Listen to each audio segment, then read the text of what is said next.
يا مساء الفل. النهاردة الجمعة، ربنا يجعلها جمعة بركة وخير علينا وعليكم جميعا يا رب العالمين. تعالوا ما نعمل النهاردة صينية كيكة جميلة تحفة وبمقادير بسيطة جدا وسهلة وسريعة. بصوا، كيكة جميلة وتحفة طالعة بجد تحفة، بمكونات بسيطة وسهلة جدا. بصوا، بصوا خرطة الكيكة عاملة زي السفنجة بالظبط، وطعمها بجد جميل. بسم الله ما شاء الله. وهحط عليها بقى مكون يخليها يديها اللون الاصفر الكهرمان ده، هقول لكم عليه، وسر تسويه بقى بتخليها طريه من فوق ومن تحت تحفه. اتفرجوا على الفيديو معايا للاخر. واللي اول مره يشوفني، انا مطبخ سلمى وسلسبيل، ما تنسونيش في لايك وشير للفيديو. ما شاء الله، بصوا بصراحه جميله. تعالوا كده نصلي على النبي، قولوا عليه الصلاه والسلام، ونبدا نشوف عندنا ايه. عندي ايه؟ بيضتين، بيضتين اتنين فقط لا غير. هنزل بيهم في طبق واسع كده اهو، وعليهم معلقه فانيليا او ربع معلقه فانيليا، او ممكن الفانيليا اللي هي في الاكياس دي حطي كيسين اهو. بصوا، ما يعادل ربع معلقه. اضرب بقى الكلام ده كده، عندي المضرب، اضرب البيضتين مع الفانيليا شويه كده. لو ما فيش مضرب كهرباء عادي ممكن بالمضرب اليدوي او في الخلاط، بتبقى جميله والله. هضرب البيض مع الفانيليا شويه كده اهوت، وانزل بقى عليه ايه؟ بكوبايه سكر، كوبايه المج العادي بتاع السكر. اي كوبايه هتعايري بيها حاجه تكملي بيها كل المقادير المكونات، يعني كوبايه كبيره تشتغلي بيها على طول، كوبايه صغيره تشتغلي بيها على طول.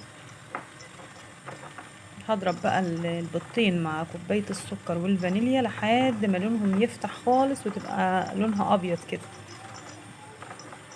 شبه الكريمه كده.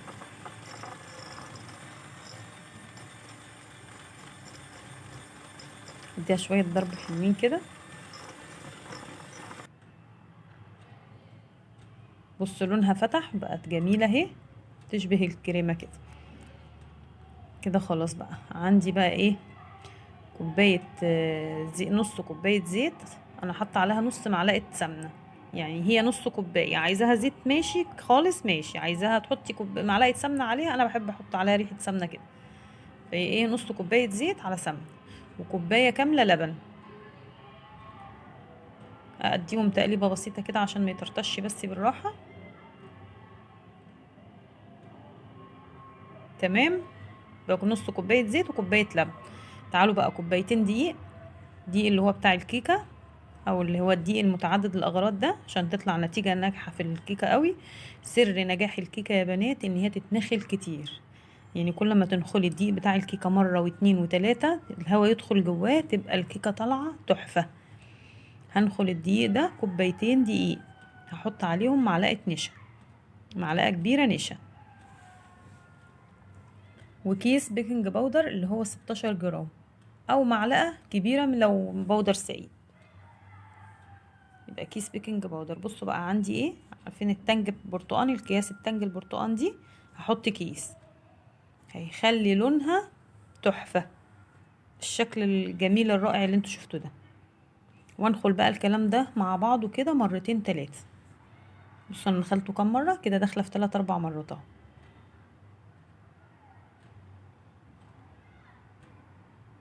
طبعا انا مشغلة الفرن وموطيه خالص على نار هادية كده عشان يسخن.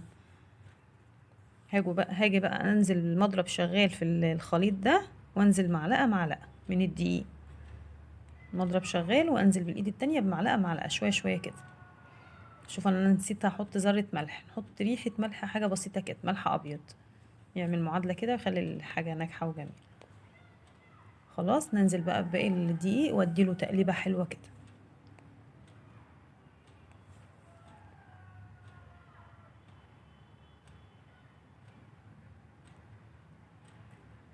شفتوا بقى الكيكة بقت جميلة. هنزل بقى انزل الاحراف اللي فيها الدقيق دي كده عشان كله يتداخل، ما يبقاش فيها دقيق ولا اي حاجة كده، يبقى كل الخليط متقلب كويس مع بعضه كده زي الفل. شفتوا كده؟ شفتوا الشكل جميل ازاي اهو. انا عايزة بقى القوام ده بكوبايتين دقيق وبيضتين اتنين. عندي بقى صينية هدهنها سمنة، اغلفها سمنة كده وانزل عليها برشة دقيق فوق السمنة. رشة الدقيق دي بتحمي قعر الكيكة، بتخليه جميل وحلو قوي وبيبقى مستوي سوا جميل. رشة الدقيق دي الف الصينية كده والزيادة اشيلها، يعني لو في زيادة دقيق اشيلها خلاص كده. انزل بقى بالعجين ده في قلب الصينية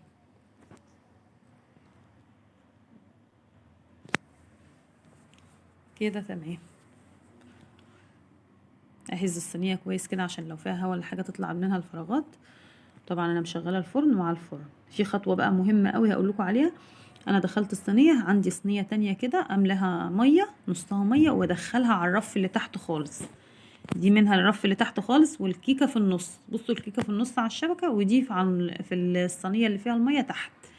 ليه بقى؟ عشان تعمل بخار كده وتخلي الكيكه من الوش طريه واللمعه اللي انتوا شايفينها دي بسبب بخار الميه اللي تحت ده. بصوا بصوا الكيكه عاملة زي السفنج بجد، طعمها تحفة. وبصوا الحرف بتاعها متحمر، يا سلام، خطيرة. بصوا الوش متحمر قوي والقعر مستوي وجميلة، بصراحة جميلة. اتمنى الفيديو النهاردة يكون عجبكم. ما تنسونيش في لايك وشير كتير للفيديو. ادخلوا على قناتي على اليوتيوب، اعملوا لي سبسكرايب وتفعيل الجرس عشان يوصلكم كل جديد.